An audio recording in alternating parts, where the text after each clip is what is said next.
हर election में आपको हर राजनेता से एक बात तो सुनने को मिल जाएगी कि हमें इलेक्शंस को और चुनाव को और लोकतंत्र को जातिवाद नहीं बनाना चाहिए, जातियों में नहीं बांटना चाहिए। लेकिन फिर उसी भाषण में उसी बात पर या आए बाएं कहीं पर वो सोशल इंजीनियरिंग की बात करते हुए दिख जाएंगे। नाम एक ही है पर बात दूसरी दूसरी करते हैं।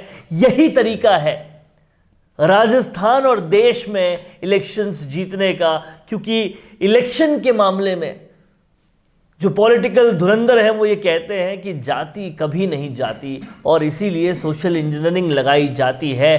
और अब कहीं ना कहीं इस दृष्टि से राजस्थान को देखा जाए तो जाट एक ऐसी कौम है जो बहुत महत्वपूर्ण है अपने इम्पैक्ट की दृष्टि से, अपने वोट बैंक की दृष्टि से, अपनी बेबाकता की दृष्टि से, अपने कहीं ना कहीं वर्चस्व की दृष्टि से, अपने इतिहास की दृष्टि से, हर दृष्टि से राजस्थान में जाट एक बहुत अहम कौम है। लेकिन उस सब के बावजूद भी बहुत ज़्यादा फल नहीं मिला। तो आज इस वीडियो में हम डिस्कस करने वाले हैं कि सत्तारूढ़ पार्टी कांग्रेस कि जितने भी जाट नेता हैं उनमें सबसे बेहतर कौन है और क्यों है। ये पूरा इस बहस का मसला होने वाला है। और इसके लिए मेरे साथ हैं योगी योगेंद्र, जो कि अपनी पत्रकारिता बहुत लंबे समय से करते आए हैं राजस्थान में और राजस्थान को बहुत करीब से जानते हैं। साथ ही राजस्थान में बड़े बड़े बैनर्स के साथ काम कर चुके हैं, जिसमें से राजस्थान पत्रिका के नेशनल हेड भी रह चुके हैं। सर, बात बहुत अहम है क्योंकि जाट एक ऐसी कौम है जो कहीं ना कहीं राजस्थान में ज़बरदस्त इम्पैक्ट रखती है और सत्तारूढ़ पार्टी जिस तरीके से पूरी कौम को इग्नोर कर रही है विकास करने की दृष्टि से, तो यह भी पूछना बहुत महत्वपूर्ण है कि इस कौम को रिप्रेजेंट कौन कर रहा है, इसमें उनमें कितना इम्पैक्ट है और क्या वो जो रिप्रेजेंट कर रहे हैं जाट कौम के नेता, उनमें सबसे बेहतर कौन है। तो सबसे पहले हम बात शुरू करते हैं विवादों के राजा गोविंद सिंह डोटासरा से। क्या मानते हैं आप, गोविंद सिंह डोटासरा का 4 साल में क्या कार्यकाल रहा, कितने विवाद रहे और किस तरह से उन्होंने अपनी इमेज को डम डाउन किया? इससे पहले उनकी इमेज कितनी ज़बरदस्त हुआ करती थी जब वसुंधरा राजे की सरकार में वो अपोजिशन की तरह अपनी भूमिका निभाते थे। वरुण जी, आपने जो मुद्दा उठाया है ये बहुत ही प्रासंगिक है। पिछले दिनों आप देखो कि जाट महाकुंभ हुआ है और जाटों की सबसे बड़ी पंचायत जयपुर में आयोजित हुई है। उसके अलावा आप देखिए कि हनुमान बेनीवाल ने बहुत बड़े आयोजन किए हैं अपने लोकसभा संसदीय क्षेत्र में और वो लगातार सक्रिय रहे हैं, चाहे मुद्दा पेपर लीक प्रकरण का हो, बेरोजगारी का हो, पुलवामा की वीरांगनाओं का मामला है, उसमें भी ये तमाम जितने भी ये नेता हैं जो जाटों से जुड़े हुए हैं बड़े सक्रिय रहे। मैं इससे पहले आपका ध्यान एक बात पर दिलाना चाहता हूँ कि राजस्थान की राजनीति से यदि आप जाट को माइनस कर दें तो राजनीति है ही नहीं।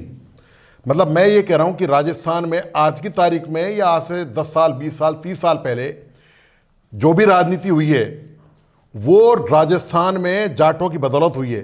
राजस्थान का जो आप मॉडल देख रहे हैं डेवलपमेंट का हो या राजस्थान ने जिस तरह से राजनीति में जो विकास की यात्रा तय की है अब तक आज़ादी के बाद से, उसमें जाटों का बहुत बड़ा योगदान रहा है, उनकी भूमिका रही है।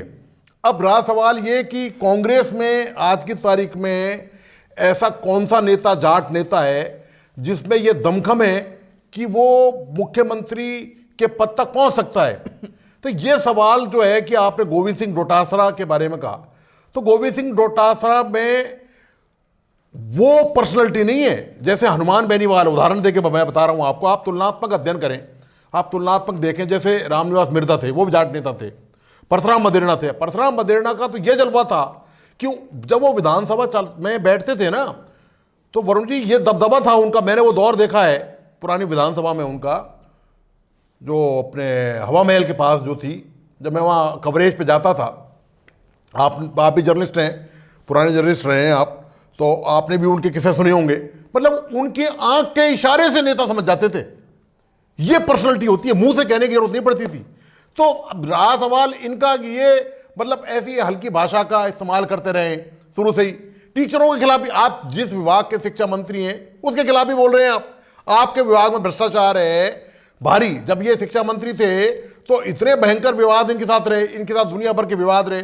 जाट लीडर ऐसा होना चाहिए बिल्कुल परफेक्ट एकदम, तो ये उस कैटेगरी में नहीं है, उस लायक नहीं है ये। और गोविंद सिंह डोटासरा को अगर करीब से देखा जाए तो इन पिछले 4 सालों में चाहे टीचर्स को कैमरे के सामने ये कहना हो कि नाती के बारे में आप रोज आते हो क्या, चाहे मुख्यमंत्री गहलोत खुद पूछ रहे हो अध्यापकों से उनके सामने कि ट्रांसफर में पैसे लिए जाते कि नहीं और अध्यापक हाँ कह रहे हो, चाहे आरएएस बना दिया हो अपने रिश्तेदार को, ऐसे कई सारे विवाद, ये तो महज एक बानगी है, कई सारे विवाद अपनी ही कैबिनेट में अपने ही मंत्रियों से लड़ना और भी बहुत सारे विवाद गोविंद सिंह डोटासरा का पीछा छोड़ते नहीं हैं। और कहीं ना कहीं पिछले 4 सालों में जो वो पर्सनालिटी उन्होंने उससे पहले वाली सरकार में बेबाकपन की दिखाई थी वो पूरी तरह से स्टीप डाउन हो गई है और कहीं ना कहीं उन्होंने दिखा दिया है कि वो कुछ लोगों के सामने नतमस्तक है और वो बेबाकता जो जाट कौम में कॉमन है वो उनमें नज़र नहीं आई और कहीं ना कहीं विवादों से जो वो घिरे उसकी वजह से उनकी पर्सनालिटी काफ़ी स्टीप डाउन हो गई है। यहाँ पर अगर तुलनात्मक अध्ययन हम कर रहे हैं तो काफ़ी सारे और लोग हैं, काफ़ी सारे जाट नेता कांग्रेस में हैं, दिव्या मदेरणा से लेकर हरीश चौधरी से लेकर और भी कई सारे लोग हैं, हेमाराम चौधरी से लेकर कई सारे लोग हैं। इन सब का देखा जाए तो दिव्या मदेरणा भी विवादों से घिरी रही, हरीश चौधरी भी विवादों से घिरे रहे, लेकिन एक नाम बहुत अलग से चमकता हुआ दिखाई देता है, वो है हेमाराम चौधरी। हालांकि कुछ विवाद इनके भी रहे पर वो विवाद ईमानदारी की तरफ थे, अपनी बेबाकता की तरफ थे। हाल में एक पूरे प्रोग्राम में उन्होंने बेबाकता से बोला कि सिर्फ 2 ही लोग भारत में निर्णय ले सकते थे और ले सकते हैं, एक इंदिरा गांधी और दूसरे नरेंद्र मोदी, जिन्होंने एक झटके में चीफ मिनिस्टर बदल दिया गुजरात का। लेकिन कांग्रेस नहीं कर सकती। ये जो बेबाकता है ना, यही तो उनको मुख्यमंत्री नहीं बनने देगी। भाई जाटों की फितरत ये है कि वो डरते नहीं है, जाटों को मार्शल कौम कहा जाता है, तो वो उनके ब्लड में तो है ना कहीं वो देशभक्ति है उनके ब्लड में। आप देखिए अलग से जाट रेजिमेंट है बाकायदा, और खेल आप किसी भी फील्ड में देख लीजिए, आप न केवल कृषि में तो चलो और जातियां भी हैं, लेकिन आप जाटों में देख लीजिए, आर्मी में देख लीजिए, पुलिस में देख लीजिए, प्रशासनिक सेवाओं में देख लीजिए, न्यायिक सेवाओं में देख लीजिए, आप मतलब और विदेशों तक देख लीजिए आप, उन्होंने नाम कमाया है। तो जाटों की ये फितरत में नहीं है, लेकिन सवाल ये है कि ठीक है वो बेबाक है, लेकिन सवाल ये कि ओवरऑल जो स्ट्रक्चर जो स्ट्रेचर चाहिए वो हरीश चौधरी में है या नहीं है, ये सबसे बड़ा मुद्दा है। क्योंकि जब तक आप दबे रहेंगे ना, जब तक अपने प्लेटफॉर्म पर, आपको इतना बड़ा राजनीतिक प्लेटफॉर्म दिया है जहां आप जाटों के हितों की बात कर सकते हैं। देखिए एक बात तो तय है, आप लाख कोशिश कर लें, राजनीति से, भारत की राजनीति से, राजस्थान की राजनीति से आप जातियों को अलग करके तो शून्य है, ये पॉसिबल ही नहीं है। ये मतलब ये इसमें हजारों साल लग सकते हैं आपको कि जाति शून्य राजनीति या समाज बनाना इस देश में पॉसिबल नहीं है। तो आपको ये सच्चाई, ये यथार्थ स्वीकार करना पड़ेगा कि किसी भी एक मार्शल कौम को, जिसका प्रदेश में राजनीतिक बहुत बड़ा जनाधार हो, उसको आप उसकी उपेक्षा करके उसका लीडर नहीं बन सकते आप। तो आपने महाकुंभ में क्या किया, हरीश चौधरी ने बताइए कौन सा बयान दिया, ऐसा कौन सा जाटों के भलाई का बयान दिया? यही वजह मुख्यमंत्री के खिलाफ बयान दिया उन्होंने और साफ साफ हरीश चौधरी ने ये कहा कि 24 घंटे राजनीति करने वाले मुख्यमंत्री जो है वो किसी को भी सल्टा सकते हैं और ऐसा ही मुझे मेरे वेल विशर्स कह रहे हैं, शायद मुझे सल्टा दें।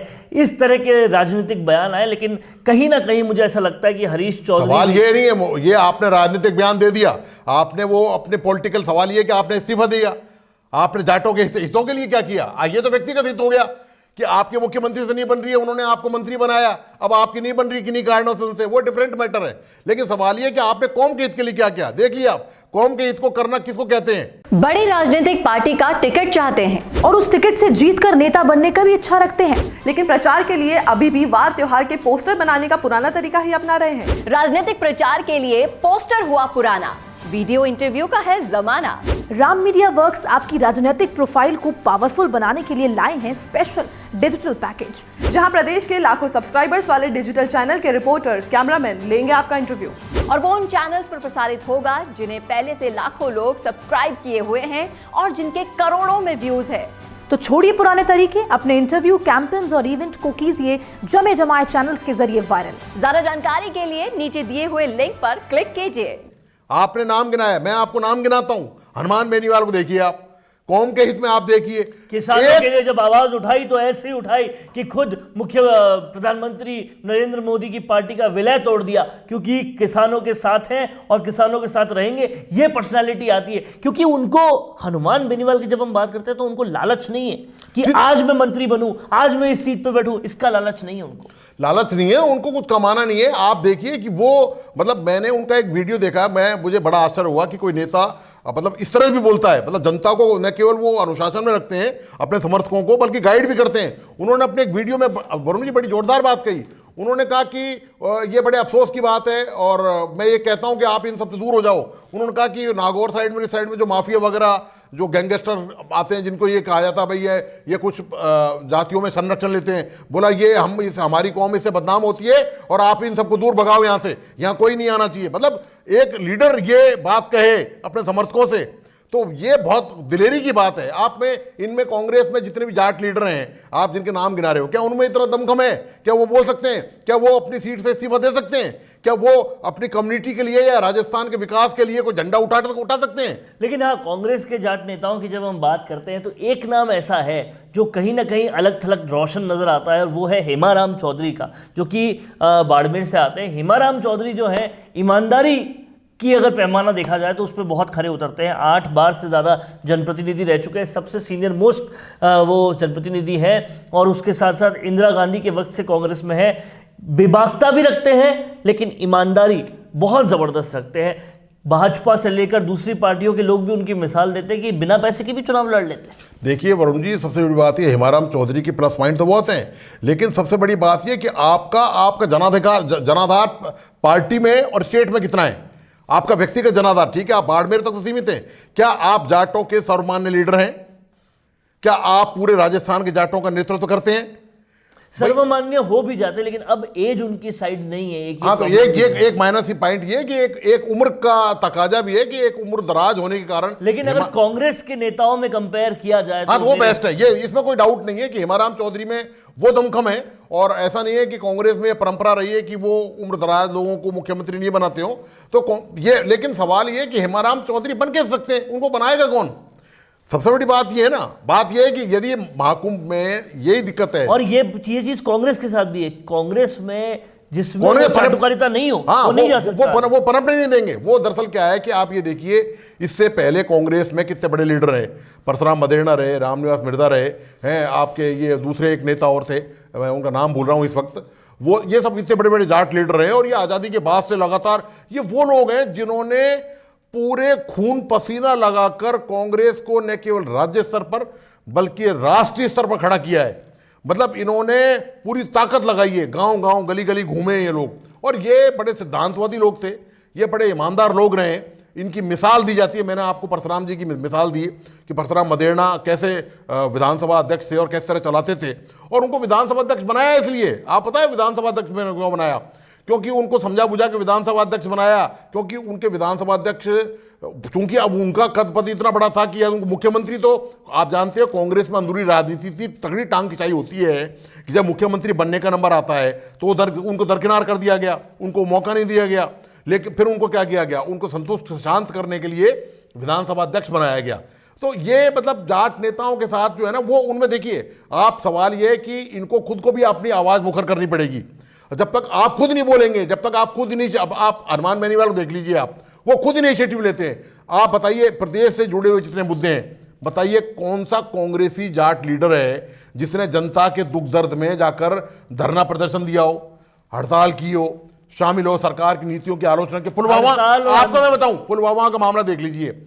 पुलवामा की वीरांगनाओं के मामले को 3-4-5 दिन हो गए, वो धरना प्रदर्शन कर रही हैं, वो बीमार पड़ गई। उनका कहना यह है कि पुलिस ने उनके साथ अत्याचार भी किया है, ठीक है।